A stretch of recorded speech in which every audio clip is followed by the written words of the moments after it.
Hey guys, Happy New Year, Happy 2021. Back with my first video of the year. We were lucky enough to go on a little holiday for a few nights over New Year's Eve. So we've just returned. We went to a little game lodge about an hour's drive from our house, and their kind of main focus are elephants, which is cool. But they do have a park that you can go on a game drive around. So I think we're just looking at a kudu there, male kudu, the big horns. And here are some hippos. They're super cute. Hopefully you can see them just a bit, just surfacing up. There's about 6 of them in there. I say they're super cute. They're probably like the most dangerous animal in the bush, so I'm told. But yeah, from afar, super cute. So anyway, yeah, this game lodge focuses on elephants really, in the regard that they have 2 of them that were actually rescued from somewhere else in the country because they're in danger of being culled. And that's just because where they were, the park or the reserve where they were was just so overpopulated with elephants. So yeah, instead of being culled, they were actually rescued, and after a couple of years, they were moved here to a Askari Game Lodge, which is awesome. So this reserve does have the big 5 game animals, but unfortunately, the lions have to have their own sort of separated bit. So they've still got a large area to roam around, but they are protected by fences, and that's for security reasons as well, because unfortunately they had more lions and they were poached. So now they have to have their own section, and it's kind of guarded, I guess, and the lions are actually fed rather than hunt themselves. So it's a shame, but poaching is an extremely serious issue here in South Africa, but also in other countries that have games such as these animals. So here we're just kind of very slowly advancing on some rhinos in the park. Again, they've had rhinos poached here as well. The rhinos are one of the kind of most often poached animals here. They have the biggest problem with rhinos, and it's because of their horns. That's what the poachers are after. So a lot of the rhinos, in fact, most of the rhinos I've seen here in South Africa have had their horns removed. So it's really sad, but it's a way of protecting them, because then they become less valuable to poachers. So yeah, a bit of a bummer. I won't go into any more details about that sort of stuff. Don't want to start 2021 on a downer. But it's the realities of seeing this stuff, really. And as someone from the UK who doesn't know an awful lot about these things, kind of coming to South Africa and having the great luck and fortune to actually come to a game, many game reserves, you hear about these things and it becomes more of an issue, and it's more in your in your consciousness. Anyway, let's move on from poaching.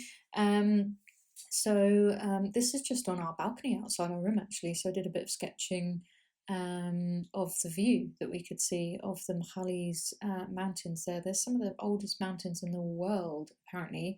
This whole area is called the Cradle of Humankind, and that is due to the fact of the oldest human fossils or bones or whatever are found in this area. So it's quite interesting. So as you can see, I've just borrowed the little glass from the bathroom they give you there for some water. I've got my usual White Nights watercolours, a few of my Skoda brushes, and bit of white gouache there because I've got my toned sketchbook now, so that kind of comes in quite handy. So yeah, they've got these super comfy seats on the balcony, and I just had a bit of a go at sketching the view. So these are the two the 2 elephants I was telling you about. So as you can see, they're sort of sectioned off there. They are looked after day and night by a team of 6 guys who actually live with the elephants. They've got houses next to these guys. And the elephants can, are free to roam around as they please across the whole reserve. I think it's about 6,500 hectares. And these men just have to follow them wherever they go. I just think that's such a beautiful job. I mean, it probably gets a bit boring, but they just follow them around, make sure they don't do too much damage. This is the problem with elephants. Left unchecked, they'll just eat everything and just decimate the environment. So that's why they're kind of dangerous to become overpopulated, because they would just do so much damage to the environment, like eat all the trees and everything. So that is why they were at danger of being culled, and that's why there's just two here, and they're both males, so there's no fighting over women to be done. So I think one of them's like 24 years old, and I think the other one's like 28. So they come and hang out at the swimming pool now and again. This one came super close to me, and I was not gonna lie, I was pretty terrified. He put his trunk right out and started drinking out the swimming pool. So I think the handlers were like, ma'am, please move away. I'm like, oh shit. So yeah, had to. I was tempted to run away, but I didn't. I backed away slowly, but tried my best to keep filming as well. So yeah, these elephants, yeah, they're kind of brought down towards the lodge really, just every now and again, just for visitors or guests to kind of come and see them, and you can pay a few rand to feed them and stuff. But yeah, and then the handlers kind of give you a bit of an education about what they're all about, really. So that's really cool. It's a really nice, interesting, and kind of educational place for elephants, and I love elephants, so that's really cool. They are a bit mischievous, as you can see. I'm pretty sure that was for show, but it was quite funny anyway. If you don't give the elephants enough food, they tend to pick up some sand and throw it at you just to get your attention, like, hey, give me more food. So yeah, it was quite funny. So anyway, I hope that you guys have had a nice rest, and that the New Year's celebrations were good for you wherever you are, even if you were in lockdown, or you had your alcohol banned like here in South Africa. I'm hopeful that you still had a good New Year's celebration. Seeing as we didn't get blind drunk on New Year's Eve, we actually woke up at 5:30 in the morning and went for a game drive instead, which was actually probably the most perfect start to the year I've ever had. So yeah. So anyway, moving on. I thought I would draw for you today this kind of old wagon. There's loads of these around this lodge, and I believe that they are um, super old kind of wagons. I don't even know from what decade actually, but like probably like the 1800s, you know. And this whole lodge just has it has like a museum with a lot of these old the old carts that the horses or the cows or whatever would pull. Apparently, these wagons that I'm drawing right now are pulled by cows and stuff, not horses. So they almost remind me of like the wagons of the kind of Wild West, you know. But there's all this kind of stuff like old farm machinery dotted around. So yeah, both in the museum, but just on display in the grounds as well. So it's like really interesting to draw. I did want to draw this while I was there from life, but you know, we were there for 3 days and we were like doing game drives, and then the weather wasn't very good and blah blah blah. And you know how it is. It kind of time gets away from you really.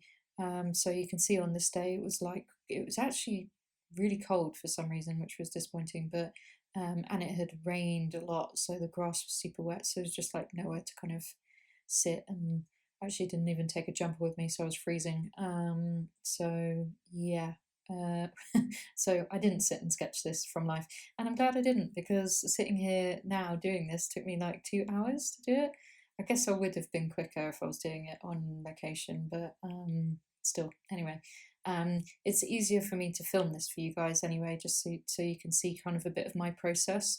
So yeah, I am drawing in the Hahnemuhle watercolor toned sketchbook. I got this a little while ago. I was very excited that they have these available here, because I don't think that they were brought out that long ago, maybe 6 to 12 months ago. So super happy, because I haven't actually used a watercolor tone sketchbook before. And I don't know if you guys have seen the work of a lady called Marie Silva, but I follow her on Instagram. I have done for years actually. But if you don't, do check out her work on Instagram. I've put a link in the description below. her work on toned paper is amazing. I love it so much. It's got so much energy. And I think she uses the Stillman and Burn Nova sketchbook. But you'll see her Instagram feed is so beautiful as well. It's like, so it's one of those Instagram feeds that's just like, oh, how do you do this? Like every picture is consistent, you know, like it's her sketchbook spread on a white background, and it just looks so pretty. But anyway, she has some great sketches, and that kind of, I was sort of was looking at her stuff and I was like, yeah, I want to do something, or she was inspiring me, let's say, like looking at her work. The one thing that she does is like quite exaggerate proportions. And I'd taken this great photo of this wagon. I was like, oh yes, it's going to work really well. But as you can see, as I'm drawing it, it just didn't come out how I wanted it. I didn't get that exaggerated proportion right. And if I went back and did this sketch again, which I am tempted to do, I would really want to just draw in, rather than fussing over some of the details in the pencil like I started to do, just rather draw in that kind of rectangle shape of the wagon and like really get that kind of exaggerated proportion first and then go and fill in the details. That's what I would have done different. But I think I was a bit anxious to start this drawing because I was like, and don't laugh at me when I say this, but you know, I was like, this is my first video of 2021. I want it to be really good. And I was like, I was a bit nervous, a bit anxious. I was like, the pressure's on, you know, which is stupid. I should just, you know, do what I'm doing and just carry on, you know, and hopefully you guys like it, and hopefully it's valuable to you guys. But anyway, that's just a little glimpse into the inner workings of my strange mind. But yeah, if I went back and did this again, I would try and do what I preach, which is like draw the big shapes first and like get that angle of that wagon section correct, because basically it is just like a long cube's not the right word because that's square, like a cuboid, you know, like a long 3D rectangle, like it's a basic shape, you know.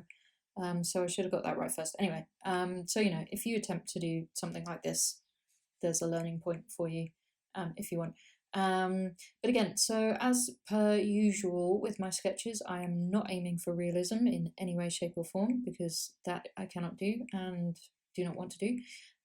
So I am sort of focusing on just getting the main characteristics of this wagon, you know, just so that you could look at it and be like, oh yeah, I see, yeah, I can see what, you know, that is that thing, or that is from that photo. So that's kind of always the goal. And I actually like giving my sketches a bit of a cartoony vibe, even though that's not really the right word, but like, you know, kind of a bit of expressiveness, you know. So it's not like being a slave to the absolute degree and details to the nth degree, you know. It's actually like just trying to capture the character of this thing. So I almost like to think about, you know, animators and, you know, the guys that and girls that work for like Disney and Pixar and whatnot, and like how they might kind of inject a character into like a static object like this, you know.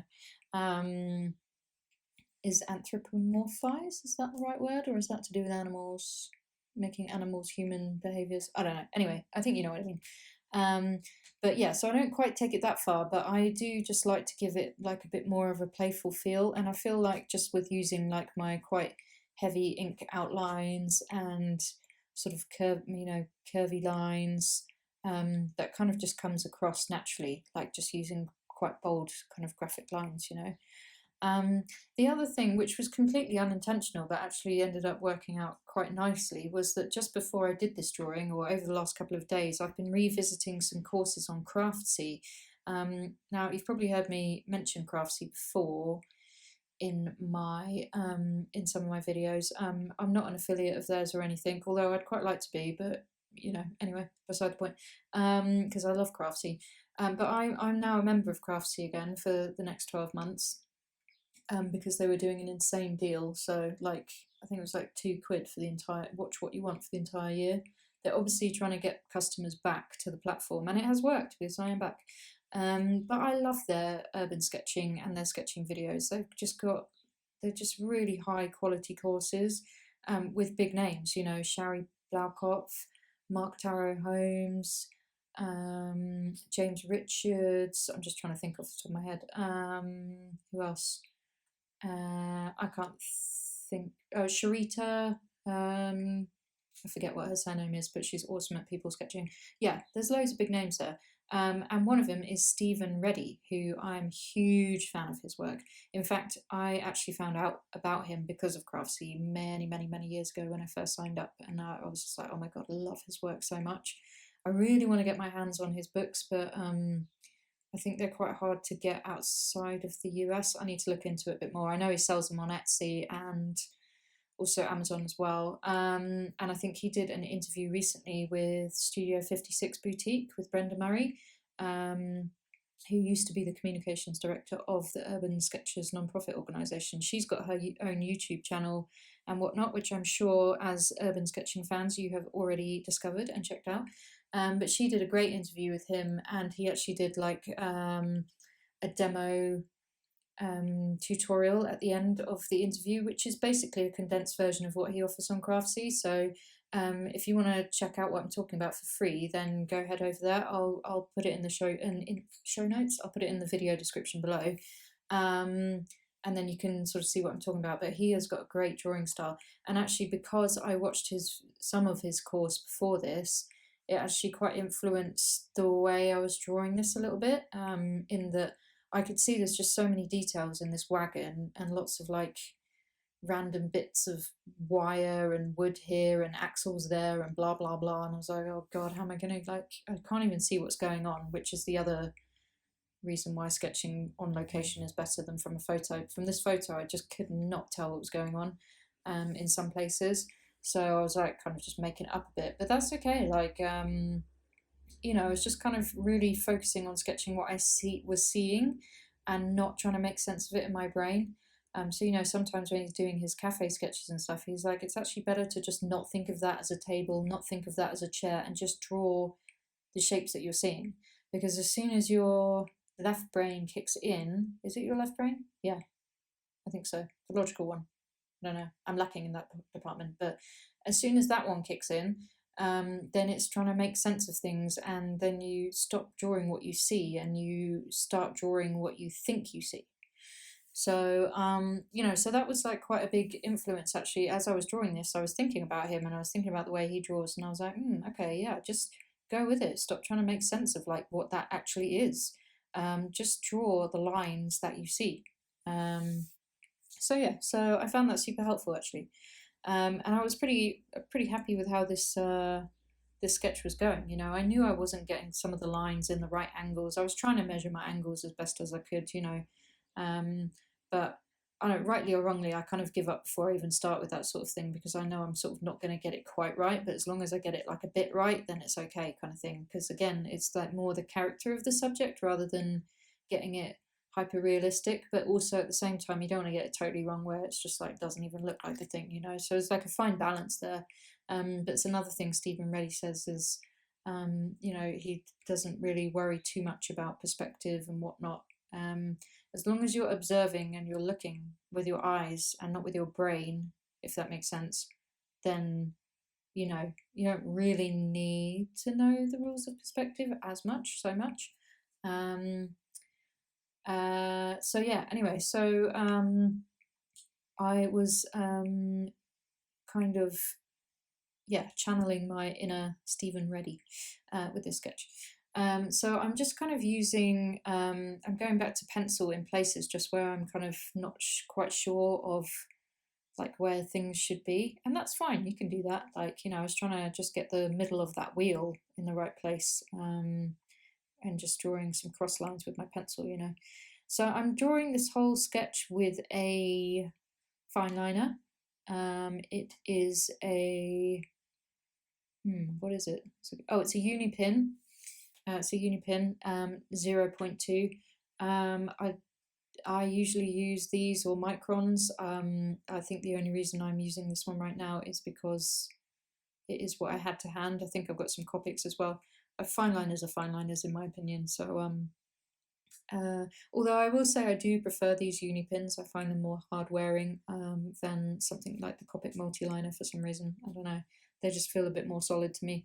But anyway, so 0.2, and I'm just kind of going around and like just doing all of the lines as they are, and then like later on I'll go and kind of thicken some up where I want some of the wagon to kind of push forward into the foreground a bit more.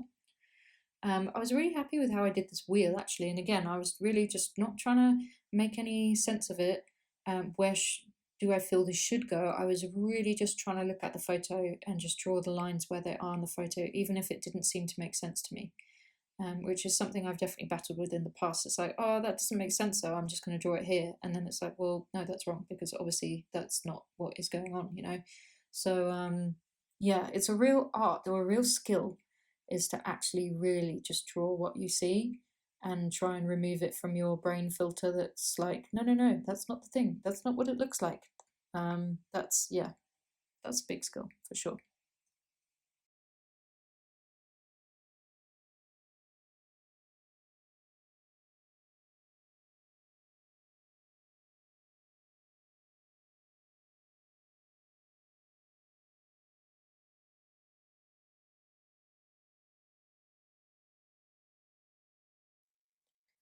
Okay, so now I'm just erasing some of my pencil lines, just using a kneadable eraser. I find that's the best thing to use to not mess up your watercolour paper too much. And then I'm going to use my faves, my Faber-Castell Pit Artist pens. They have the brush nib, not the soft brush nib, but just the brush nib. There's 6 of them. There's 3 warm greys and 3 cool greys. So really enjoying these markers. I think I got them a few months ago. But yeah, I found that they come in really handy. They have India ink in them, so they don't bleed through the pages, which is really nice. But they're also waterproof, so you can paint on top of them, or you can use these on top of watercolor too.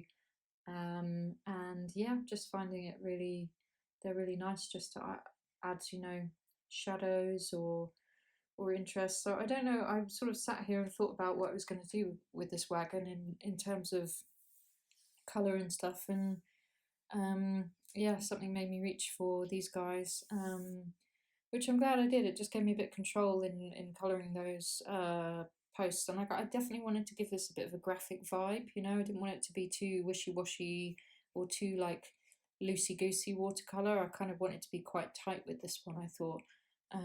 So that's why I kind of reached for these pens. So yeah, kind of liking how the effect of them. So I did like the posts in a lighter grey, and then I'm just doing the shadow, drop shadow kind of areas in a darker grey, just to give that kind of 3D look to it. Now I'm going to move on to using the watercolours. I'd started and I realised I'd forgotten to start filming, so that's why there's 2 squares already coloured in there. But my goal with this sketch was to kind of keep it quite muted, really. I like the fact that this is an old subject, and I'm using the toned paper, which kind of also gives it a bit of an old feel almost. Yeah, so I didn't want to go too bright and hectic with my colours. I wanted to keep it quite muted, to sort of show, like, you know, the kind of rusted or the worn kind of look and feel to this wagon. So as usual, I am using my St. Petersburg White Night watercolours, which are my favourite things at the moment, have been for quite some time. I'm starting to run out of a few colours. Part of me is like, oh, maybe I should switch to another brand and try something else. But then another part of me is just like, I just love these paints so much, but I could just actually replace the ones that are, because there's only a couple of colours, I could just replace the colours that are running out.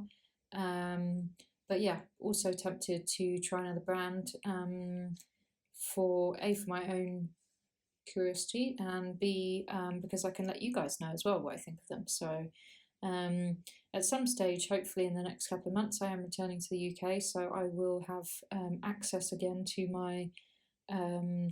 my sort of custom-made palette, so which I have not been able to use or show you since this YouTube channel started because I have not been back to the UK.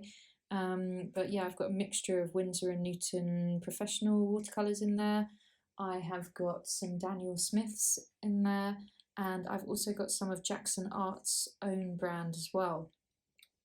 So complete mishmash of bits and bobs in that palette, and it was my first one that kind of made where I bought loads of tubes and poured them all in and that kind of thing. So yeah, I'm actually really excited to be able to use that selection of colours again from those brands. So it'd be interesting to see how it affects my sketching as well, because I feel like a lot's changed like since I've used those paints, and I look back at my old work and go, and just I can even see the colours, you know, that I've used in the past, and like versus this limited set of, well, not limited set, but like, you know, there's these 14 White Nights colours which I also feel are quite distinctive.